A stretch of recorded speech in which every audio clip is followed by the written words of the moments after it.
Ephesians 5 asks the question, are we building up? By this time in his letter, Paul has made the case that Gentiles are no longer aliens, but they're citizens, and they're no longer strangers, but they're part of God's family. These are all things that God has done by God's grace and by his love. Now in chapter 5, Paul urges his listeners to stop living a life that is godless and move into the full light of Christ. All of this talk is meant to change us and the way that we live in the world. Given all that we've heard about God's boundless love for us and the power of God to work in and through us, the question is, will we live in this light and the power that can build all people up? Or will we choose to follow the ways of a world that so often tear people down? The thrust of this chapter is about imitating God. Ephesians 5, 1 and 2 say, imitate God, therefore, in everything you do, because you are his dear children. Live a life filled with love, following the example of Christ. He loved us and offered himself as a sacrifice for us, a pleasing aroma to God. In the movie The Blind Side, a wealthy white family takes in a black young man who's homeless.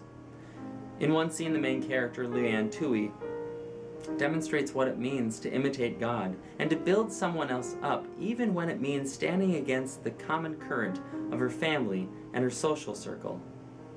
There's a couple messages on the machine, but I didn't check them. All right. Hey, Sean. Hey, Leanne.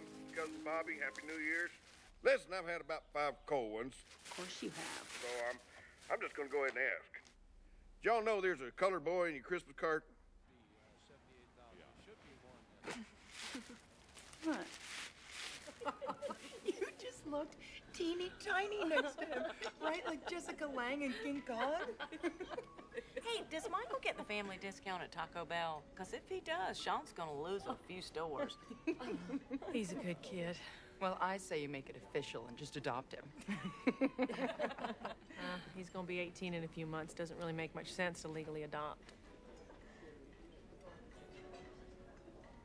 Leanne, is this some sort of white guilt thing? What will your daddy say? Before or after he turns over in his grave? Daddy's been gone 5 years, Elaine. Make matters worse, you were at the funeral. Remember? You wore Chanel in that awful black hat. Look, here's the deal. I don't need y'all to approve my choices, all right? But I do ask that you respect them. You have no idea what this boy's been through, and if this is going to become some running diatribe, I can find an overpriced salad a lot closer to home. Leanne, I'm so sorry. We didn't intend to... No, we didn't, really. I think what you're doing is so great. To open up your home to him, and honey, you're changing that boy's life. No. He's changing mine. A church that builds others up brings renewal. For those that are being built up, of course, but I think as importantly, for the church that's doing the building. Just as Leanne Toohey had been changed by her relationship with Michael Orr, so is the church changed when we see the needs and hear the stories of those outside of our walls. Imitating God is about building each other up, just as Christ has built us up. Building up becomes an act of worshiping God. Jesus' love for us is our reason to build each other up in love. We do this as we stretch out our hands to help one another, and when we raise our voices up in songs of praise and thanks to the God that we meet in Jesus Christ.